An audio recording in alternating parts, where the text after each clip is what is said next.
Dear friends, in the previous period, we were discussed different types of life processes. Out of them, the one life process that is reproduction, we have to concentrate on that in this topic special. Already we know there are two types of reproduction. One is called asexual reproduction and second one is sexual reproduction. And dear friends, today we are going to discuss here asexual reproduction. What are the important characteristics of asexual reproduction? All these things we are going to discuss here in detail. Okay, first of all, in case of asexual reproduction, what is mean by asexual reproduction? रिप्रोडक्शनचं definition मी सांगतोय तर पहिल्यांदा लक्ष देऊन ऐका. Asexual reproduction म्हणजे अलैंगिक प्रजनन असं म्हटलं जातं.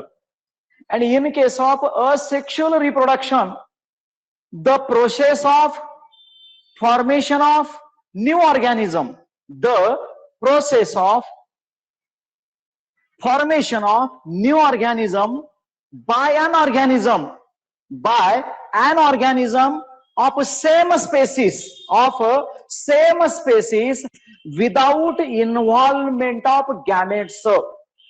Without involvement, कुठल्याही गॅमेटचा त्याच्यात वापर होत नाही. Gametes means what? गॅमेट कशाला म्हणायचं? Sex cell and eggs cell जे आहे, दोन गॅमेट्स असतात. From male one cell and from female another cell. There is no involvement of these gametes. Simply that is called as asexual reproduction. अलैंगिक प्रजनन असं त्याला म्हटलं जातं. परत मी रिपीट करतो. What is mean by asexual reproduction?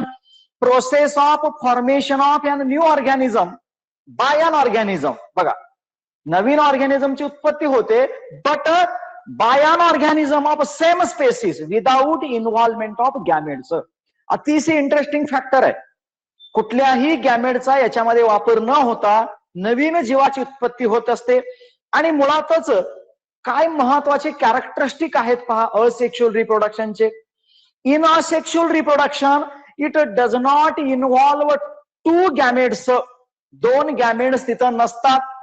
First characteristic, there is no union of gametes. Union होणे म्हणजे मेलचा सेक्शुअल मध्ये काय घडतं? एक मेलचा जर्म येतो, फिमेलचा एग्ज येतो, त्यांचं युनियन होतं. युनियन याचा अर्थ एकत्रीकरण. इथे तसं युनियन होत नाही. There is no union of gametes. Only one parent is involved. फक्त एक आणि एकच काय असतं? पॅरेंट त्यामध्ये इन्व्हॉल्वड होतो. And also whatever new organism is forms, Naveen organism तयार होणार आहे. that new organism exactly similar to existing one. नवीन जे ऑर्गॅनिझम तयार होतं त्यांच्यापासून, ओके, ते similar to existing or parents. ते कोणासारखं दिसतं? हुबेहूब हे त्यांच्या पॅरेंट सारखंच दिसतं. हे त्याचं तिसरं कॅरेक्टरिस्टिक्स आहे. And third one, here uniparental reproduction takes place. Uniparental, बघा, युनि म्हणजे एक, पॅरेंटल म्हणजे पॅरेंट्स. आपण सुद्धा पॅरेंट्स कडून जन्माला आलो, पण आपण युनिपॅरेंटल कडून जन्माला आलेलो नाही. दोन पॅरेंट्स आहेत आपल्यामध्ये, एक मेल एक फिमेल, त्यांना आपण फादर आणि मदर म्हणतो. But in case of asexual reproduction, uniparental reproduction is occurs. And it is occurs by which division? Mitotic division. कुठल्या डिव्हिजनने ते तयार होतात? मिटॉटिकली. मिटॉटिकली म्हणजे आपण ऑलरेडीच मागच्या टॉपिक मध्ये पाहिलंय. प्रोफेज, मेटाफेज, अनाफेज, टेलोफेज, हे सगळ्या प्रोसिजर मधून ते तयार झालेलं असतं. सो एका 2n पासून 4n तयार होतात. 2n पासून हेप्लॉइड पासून डायप्लॉइड तयार होणे म्हणजेच काय म्हणतो आपण त्याला? That is a asexual reproduction. हे झाले त्याचे काही कॅरेक्टरिस्टिक्स. अजून एक आहे त्याचं सिग्निफिकंट कॅरेक्टरिस्टिक विचारला जातो. सिग्निफिकंट म्हणजे महत्वाचं असं त्याचं चांगलं कॅरेक्टरिस्टिक्स काय? Rate of reproduction is very high. काय त्याचं सिग्निफिकंट कॅरेक्टरिस्टिक आहे? Rate of reproduction. रिप्रोडक्शनचा दर हा वेगात असतो किंवा जास्त असतो. सेक्शुअलच्या कम्पॅरेटिव्हली. सेक्शुअल मध्ये तसं नसतं. बघा, आपल्याच बाबतीत जर विचार केला, आपल्यामध्ये बाळाचा जन्म होण्यासाठी त्यांचं कॉन्सेप्शन झाल्यापासून, कॉन्सेप्शन म्हणजे काय, गर्भधारणा, गर्भधारणा झाल्यापासून किती दिवसांनी जन्माला येतं बाळ सांगा बघू? 9 महिने 9 दिवस असं कालावधी आहे. त्याच्याही अगोदर असं होतंय का एका महिन्याला लगेच जन्माला? पण या असेक्शुअल रिप्रोडक्शन मध्ये रेट ऑफ रिप्रोडक्शनचा वेग तो फास्ट आहे. हे त्याचं सिग्निफिकंट कॅरेक्टरिस्टिक्स आहे. पण त्याचा एक ड्रॉबॅक सुद्धा आहे. What is the drawback of asexual reproduction? Drawback आहे ऍब्सेन्स ऑफ जेनेटिक रिकॉम्बिनेशन. बघा, ऍब्सेन्स ऑफ जेनेटिक रिकॉम्बिनेशन. ऍब्सेन्स म्हणजे अभाव आहे कशाचा? जेनेटिकली त्यांच्यात रिकॉम्बिनेशन आढळत नाही, व्हेरिएशन आढळत नाही. व्हेरिएशनच नाही. काय व्हेरिएशन नाही? Only one parent is there. एकच पॅरेंट असल्यामुळे त्याच्यापासूनच काय बाहेर येणार आहेत? त्याच्यापासूनच काय म्हणतो आपण, क्रोमोझोम्स येणार आहे. एकाच प्रकारचे क्रोमोझोम्स आहेत, म्हणून तिथं जेनेटिक व्हेरिएशन आढळत नाही. प्रश्न काही वेळेत असतो, what is the significant characteristics of asexual reproduction? त्याचं आन्सर काय असतं? फास्ट प्रोग्रेस और rate of reproduction is very fast. It is the advance characteristics म्हणूया आपण. मी सिग्निफिकंट म्हणत होतो तर ते ऍडव्हान्स आहे. तर त्याचे ड्रॉबॅक्स विचारलं तर काय सांगणार? The drawback is absent operation is the what it's drawback. Okay, तर आपण असेक्शुअल म्हणजे काय पाहिलं, महत्वाचे कॅरेक्टरिस्टिक्स. त्यामध्ये काय काय येतं? Only one parent is involved. Okay, there is absence of genetical recombination. whatever offspring is forms exactly similar to parent. Okay, and rate of reproduction is very fast. These are few important characteristics. Now dear friends, we are move towards some important asexual reproduction. आपण आता काही asexual reproduction पाहणार आहे. त्याच्यामध्ये 2 प्रकार आहेत परत. कुठले 2 आहेत? असेक्शुअल मध्ये सुद्धा 2 आहेत. Asexual reproduction in unicellular organism and asexual reproduction in multicellular organism. Unicellular, anybody know what is mean by unicellular and what is mean by multicellular? Unicellular means only one cell it contains, and multicellular means more than one cell, that is called as a multicellular. आता दोन्ही पैकी पहिल्यांदा आपण पाहतो इथं unicellular organism, and it contains 3 different types of sexual reproduction. First one, that is called binary fission. त्यातला पहिला जो प्रकार आहे तो आपण पाहतोय आता बायनरी फिशन. बायनरी याचा अर्थच आहे 2. त्याला आपण म्हणायचंय द्विविभाजन पद्धती. नावातच तुमच्या लक्षात येत असेल, द्विविभाजन म्हणजेच पॅरेंटचे त्याचे 2 भागात रूपांतर होणे म्हणजेच काय म्हणतो आपण? द्विविभाजन. पाहूया आपण आता. याच्यासाठी एक ऍक्टिव्हिटी आहे, ते आपल्याला काय पॉसिबल नाही येतं, तरी मी ओरली सांगतो. काय करायचं आहे? You have to collect stagnant water. थांबलेलं पाणी घ्यायचं, डबक्यात थांबलेलं पाणी. You have to take a stagnant water along with one which plants.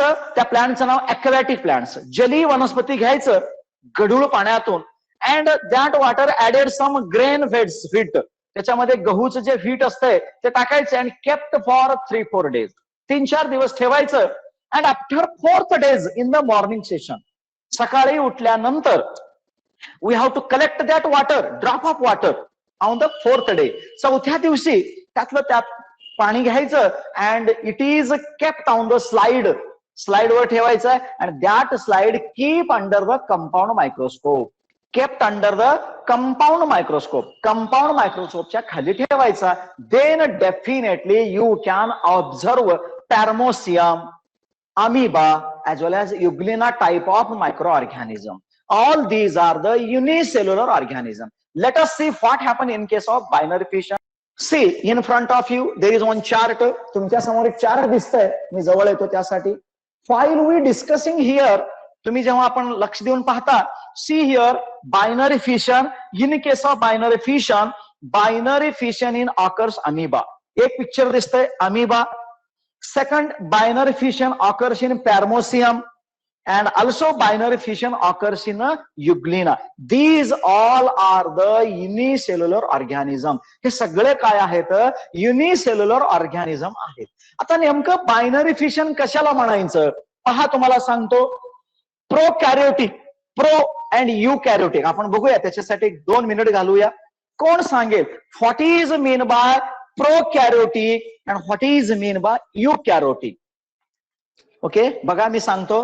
प्रोकॅरियोटिक, pro, PRO, pro means before, karyotic means nucleus, means the organism which don't have well defined double membrane bounded nucleus. ज्या प्राण्यामध्ये किंवा वनस्पतीमध्ये काय नाही, nucleus नाही, त्यांना प्रोकॅरियोटिक म्हणायचे. ते सगळे आदिजीव मध्ये येतात. आदिजीव, प्रोटोझोआ असं म्हणतो बघा, त्यातले सगळे प्रकार आहेत.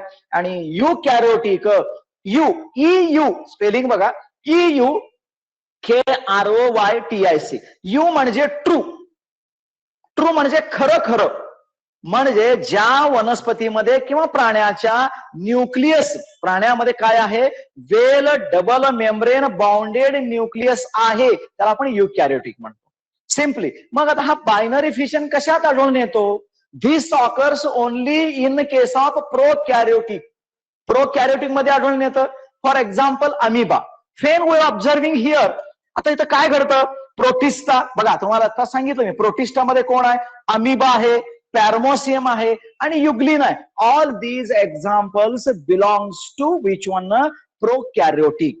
नाव एक्झॅक्टली एवढंच नाही, प्रोकॅरियोटिक तरचे एक्झाम्पल झालेच, पण युकॅरियोटिक मध्ये कुठं घडतं? In case of eukaryotic cell organelle. आता सेल ऑर्गॅनिल म्हणजे काय? सेल ऑर्गॅनिल सांगता येईल का 1-2 नावं सेल ऑर्गॅनिलचे? Which are the cell organelles? माहितीये तुम्हाला? Mitochondria, Golgi, chloroplast, cytoplasm, very good. Yes, सांगते नरेगल.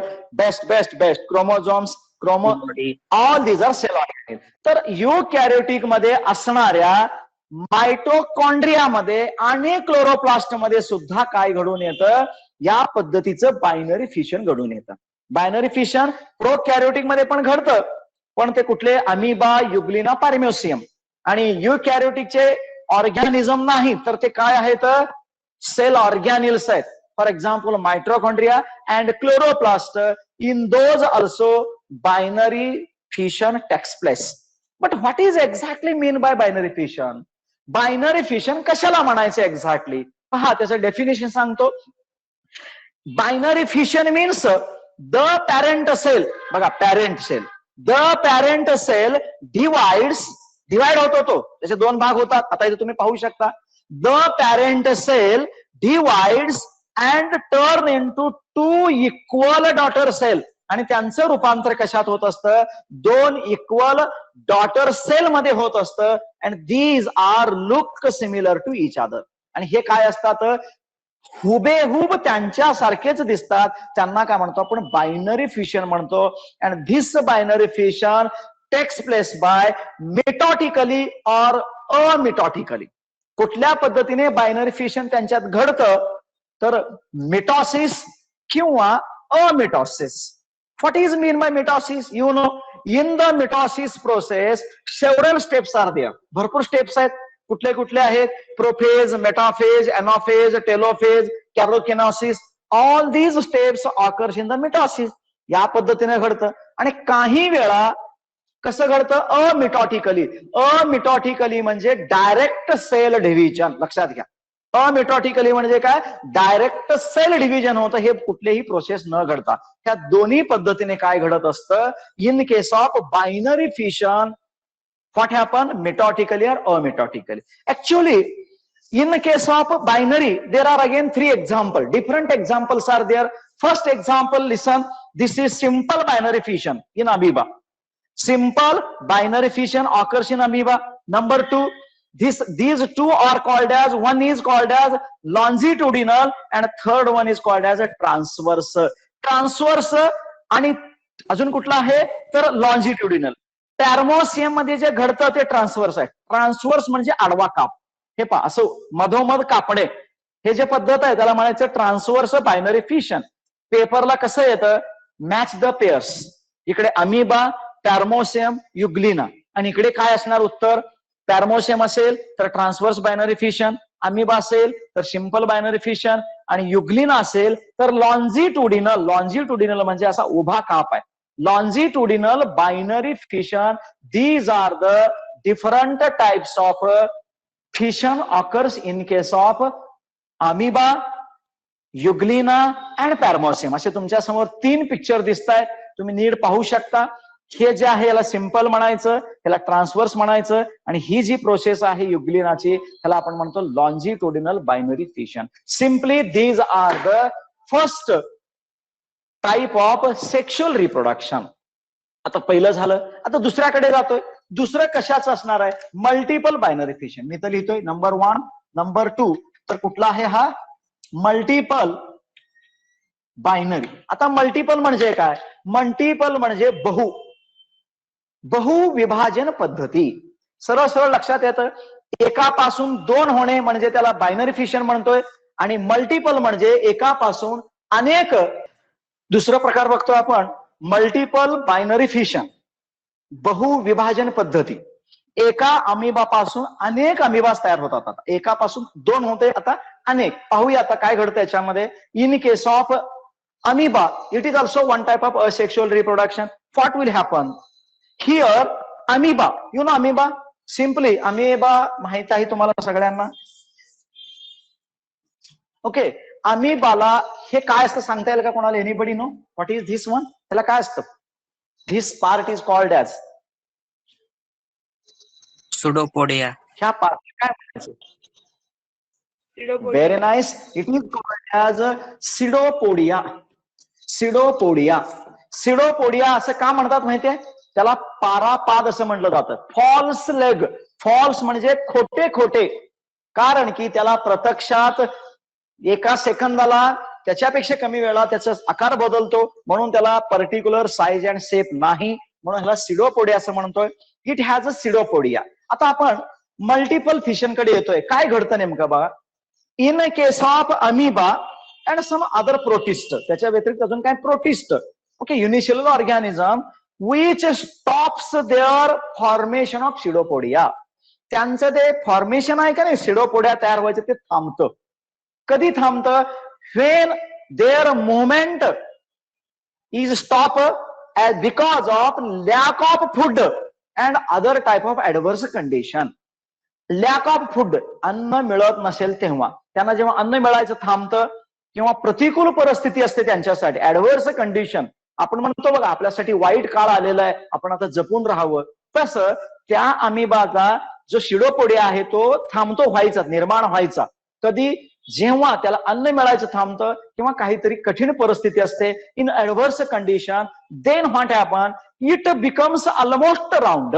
तेव्हा ते कसं बनतं, ऑलमोस्ट राऊंड बनतं. पाहू शकतो आपण आता इथं, see here in front of you, see this is cyst formation. Actually it's pseudopodia is removed. याचं सिडोपोडिया थांबलेलं आहे, म्हणजेच काय झालं, here it Pseudopodia stops lack of food and due to some adverse condition, now it becomes almost round. आता ते almost round झालं, त्यानंतर काय होतंय, then it forming one protecting covering around it. त्याच्या भोवती एक प्रोटेक्टिंग कवरिंग, बघा तुम्हाला गडद असतं दिसतंय का नाही, घट्ट प्रोटेक्टिंग कवरिंग तयार होतं, that is called as cyst formation. त्याला आपण म्हणतो सिस्टचं फॉर्मेशन सुरू झालं.